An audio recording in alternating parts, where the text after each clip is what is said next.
आता माझ्या घरापुढे स्मशान दिसायचं. आम्ही कॉलेजला असताना मग मुद्दाम याच्या विरोधात म्हणून स्मशानात जाऊन बसायचो. प्रेत जळत असताना तिथे जाऊन बसायचो. काय होते रात्री.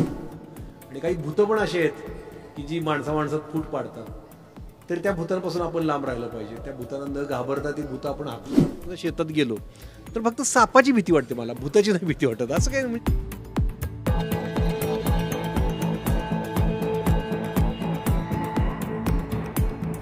माझा प्रवास जर तू बघितला असेल की मी एका दरीतून वर आलेलं तुम्ही बघितलाय. एक चढता प्रवास बघितला. तो कर्तृत्वावरच होतो. तो मला इतका भारी दाखवला पाहिजे की त्या बंधुबाबाचा राग आला पाहिजे लोकांना. तसा बाबाराव होता राग येईल की असा का वागतोय, तो राग आला पाहिजे. नमस्कार मित्रांनो, मी पूजा उर्गा. हंच मीडियामध्ये तुमच्या सर्वांचं स्वागत आहे. तिकडी ही मराठमोळी मालिका प्रेक्षकांच्या भेटीची येते आणि यामध्ये आपल्या सर्वांचे लाडके किरण सर आहेत. पहिले तर किरणचं खूप खूप स्वागत आहे.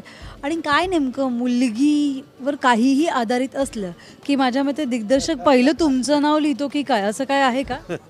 नाही, पण कसं आहे ना की सिरियल ही मुलीवरच असते. कुठलीही सिरियल जी असते ती मुलीवरच असते. पण खूप वेगवेगळ्या भूमिका नक्की येत आहेत माझ्याकडे.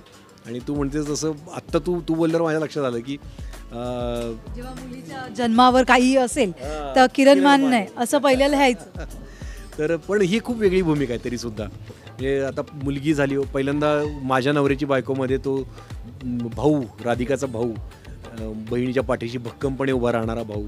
किंवा मुलगी झाली हो मधला तो पहिल्यांदा मुलीचा तिरस्कार करणारा आणि नंतर मुलीवर जीवापाड प्रेम करणारा बाप. आणि सिंधुताई माझी माईमधला मुलीच्या शिक्षणासाठी अगदी सर्वस्व देणारा, रक्ताचं पाणी करणारा, जीवाचं रान करणारा एक बाप. अगदी शेती विती पण विकणारा बाप, सर्वस्व विकणारा आणि सिंधुताईंसारखं व्यक्तिमत्व घडवणारा.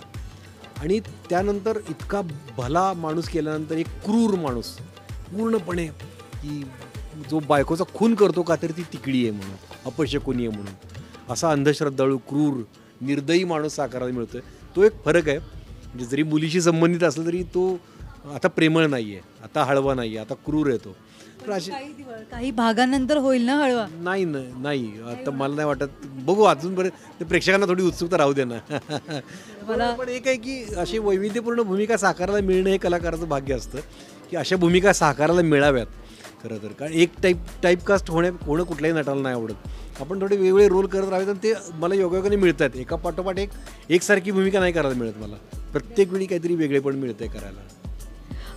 तुम्ही अंधश्रद्धेला किती मानता? म्हणजे आपण काही असो किंवा आपण घराच्या बाहेर गेलो की पाठीमागे वळून नाही बघायचं किंवा मांजर आडवी गेली, या छोट्या छोट्या गोष्टी आहेत त्या तुम्ही किती? मी अंधश्रद्धा अजिबात मानत नाही. कुठलीही अंधश्रद्धा मी मानत नाही. आणि या सिरियलचा विषय जेव्हा ऐकला तेव्हा मी पहिल्यांदा हा विचारलं की काय आहे, म्हणजे हेतू काय आपल्या सिरियलचा. तर ते म्हणाले की ही तिकडी ही अंधश्रद्धा चुकीची कशी आहे हेच आपण सांगणार आहे यातून. हां म्हटलं हे असू द्यात. हे असलं तर मग करायला त्याचा हेतू चांगला आहे.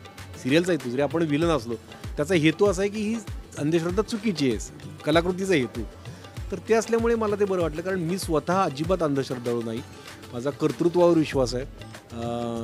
असं वर ग्रहताऱ्यांमध्ये वगैरे काही नसतं. जमिनीवर इथं तुम्ही वास्तव जीवनात जे करता तेच तुम्हाला चांगलं फळ किंवा वाईट फळ देतं. बाकी कुठले ग्रहतारे तुमच्या आड येत नाहीत जर तुमच्या हिंमत असेल तुमच्यात. आणि मला वाटतं की अलीकडचा माझा प्रवास जर तू बघितला असेल की मी एका दरीतून वर आलेलं तुम्ही बघितलं आहे. एक चढता प्रवास बघितला. तो कर्तृत्वावरच होतो.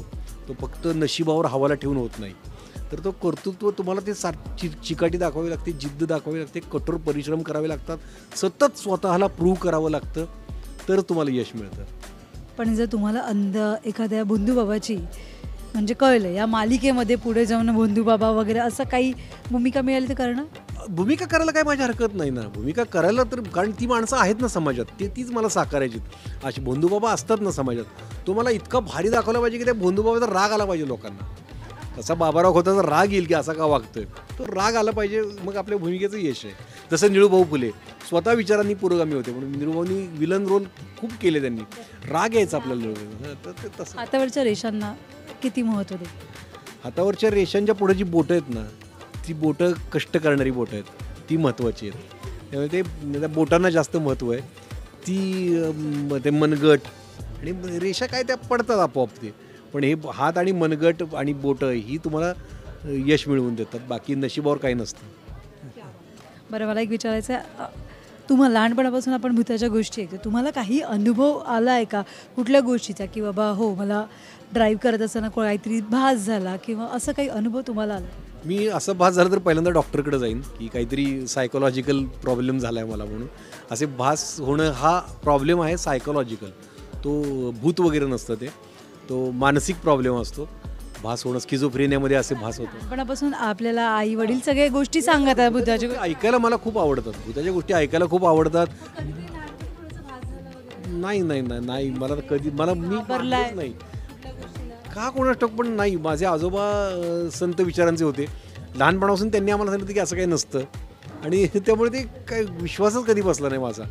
म्हणजे मी शेतात अंधारात कुठेही समजा शेतात गेलो तर फक्त सापाची भीती वाटते मला, भूताची नाही भीती वाटत. असं काय म्हणजे भूत काय करून भूताला घाबरायचं, अरे तिकडे भूत आहे तिकडे. आता माझ्या घरापुढं स्मशान दिसायचं.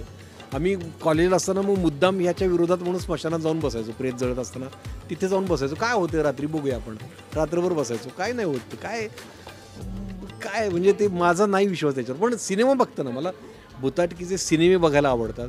ते सिनेमा बघताना मी घाबरतो, त्या सिनेमात इन्व्हॉल्व होतो, ते बघायला मजा वाटते मला, कारण ते मनोरंजनाचा भाग आहे तो. हा प्रोजेक्ट आल्यानंतर किती हॉरर मूवी बघायला सुरुवात केली आणि किती बघताय? ते याच्या पूर्वीपासून बघतच आहे मी आणि माझ्या घरात हॉररचे खूप फॅन आहेत सगळे. त्यामुळे घरात हॉरर सिरियल तर आवर्जून बघितल्या जातात. पहिल्यांदा मी घरात सांगितलं की अशी सिरियल मी करतोय, ते करा करा करा असं झालं की त्यांना ते खूप आवडतं सगळं. तर ते मी स्वतः ह्याच्यासाठी म्हणून बघायची काही गरज नव्हती, कारण मी बघत आलेलो आहे. राम गोपाल वर्माच्या काही मूवीज माझ्या खूप लक्षात राहिलेल्या आहेत. रात नावाचा सिनेमा होता, जो बघताना मी घाबरलो होतो. असं काही ते म्हणजे भीती वाटते. तसा इम्पॅक्ट, तो बॅकग्राऊंड म्युझिक आणि ते टेकिंग. भूत नावाचा राम गोपाल वर्माचा सिनेमा होता. दुसरी गोष्ट, तुम्हाला बघितलं की थोडंसं दडपण येतं, बरोबर? प्रत्येकाला येतं, म्हणजे कलाकार सहकलाकार प्रत्येकाला, की अरे बाबा किरण सर आले, हे सेटवर झालेलंच आहे. घरात असं कधी कोणाला? नाही, घरात मला चांगलं ओळखतात की मी काय तसा रागीट वगैरे. ती परखड मतं मांडण्यामुळे लोकांना वाटतं की हा रागीट असेल, फटकळ असेल, उद्धट असेल. तसं काही नाही आहे. मी तसं काही प्रत्येकाशी काही बंदूक घेऊन घरात मला मीच उलट बायकोला घाबरतो. नाही असं काही नाही, कोण घाबरत नाही कोणाला, काही नाही. घरात खूप खेळीमेळीचं वातावरण आहे. एकतर माझे वडीलसुद्धा खूप अगदी तो एक माझा व्हिडिओ बघितलास का, खूप व्हायरल झाला होता. मी वडिलांना फसवलं होतं दाढी वगैरे लावून, त्यांचा मित्राचा वेश घेऊन वडिलांना फसवलं होतं. तर असं आमच्या घरात खूप धमाल चाललं असं. मी तुला पाठवतो तो व्हिडिओ, तो खूप व्हायरल झाला होता. मी वडिलांच्या मित्राची वेशभूषा केली होती दाढी लावून आणि मित्र म्हणून त्यांच्याशी बोलत बसलो होतो. आणि नंतर मग ते एवढे, अरे बापरे, मी दाढी काढून दाखवल्यावर ते एवढे एम्बॅरेस झाले होते की अरे मला कसं काय कळलं नाही तू आहेस ते. तर अशी गंमत सुरू असते घरात, अगदी मित्राच्या नात्यानं सगळे आमच्या गप्पा चालू. हो, माझ्या मुलाशी पण तसंच आहे माझं नातं. मुलगा परवाच म्हणत होता की बाबांना कधीही सांगितलं ना की मला आज कंटाळा आला आहे, मी म्हणतो नको जाऊ शाळेत. बायको चिडते की जा चल. असे कुठले वडील असतात? मी आपलं नको जाऊ, चल जा खेळायला, असं माझं असतं. तुला जे आवडते ते कर. तर ते असं असतं वातावरण सगळं. लहानपणापासून तुम्ही कधी कोणाला घाबरलाय का? लहानपणी आपला? हां, खूप जणांना घाबरलो आहे. आमचे काही शिक्षक होते, जे मायनीत नावाच्या खेडेगावात मी होतो. आमचे माने सर, माने गुरुजी म्हणून होते, बातू माने तर ते खूप मारायचे आम्हाला. काही एखादं गणित चुकलं की त्यांना घाबरायचो आम्ही, त्यांच्या माराला घाबरायचो आम्ही. असे काही होते शिक्षक, काही होते, काही लोक होते. आणि आजकाल मी समाजातल्या अनेक अशा क्रूर व्यक्तींना घाबरतो जे समाजात फूट पाडायला बघतायत. तर ते नाही म्हणजे असे खूप. तुला काय कॉन्ट्रोवर्सी पाहिजे का? राजकारणातलं कोण आहे का? नाही तुला काय कॉन्ट्रोवर्सी पाहिजे का? नाही असं काही नाही. पण अशी भूतं खूप आहेत समाजात, ज्याला आपण भूत खऱ्या अर्थानं म्हणतो. ते भूत म्हणजे जर चांगल्या अर्थानं म्हटलं तर आपण जसं म्हटलं की एक चांगली पॅशन असणं, त्याला भूत म्हणतात.